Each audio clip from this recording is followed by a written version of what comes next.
মাফ করে দিলাম। আচ্ছা, যার যার কাজে যাও, টেবিলে রাস্তা লাগাও। অফিসার, অফিসার, বাড়িতে কেউ নেই নাকি?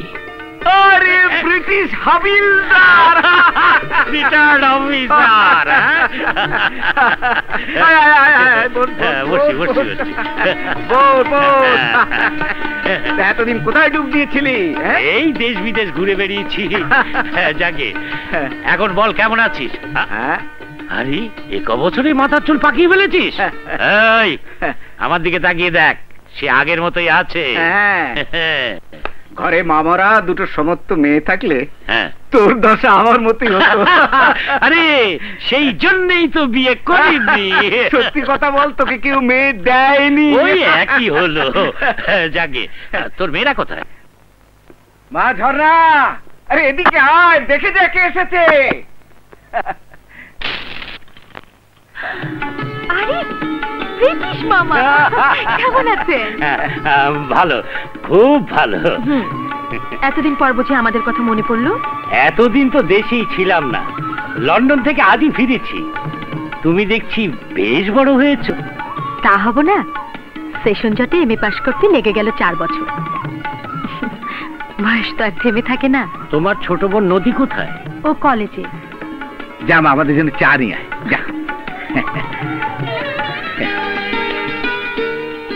সেদিনের ঝর্ণা কত বড় হয়ে গেছে। হ্যাঁ, ওর বিয়ে তার কি করলি? চেষ্টা ত্রুটি করছি না, হয়ে উঠছে না। কেন?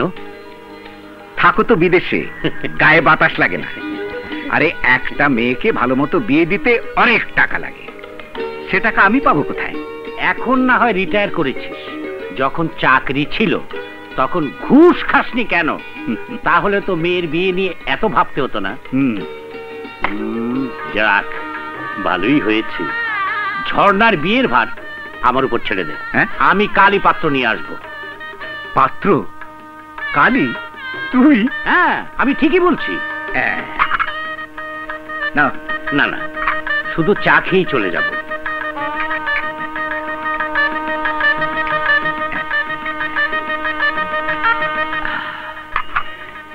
আজ তোমার ছোট বোন নদীর সঙ্গে দেখা হলো না, তা কালকের কথা যেন মনে থাকে। কি কথা মামা? তোমার বাবার কাছ থেকে শুনে নিও।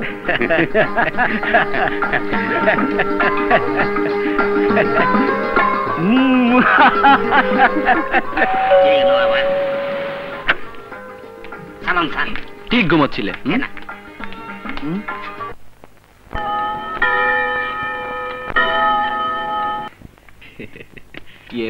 মামা, আমাদের না সামান্য একটা দাবি আছে।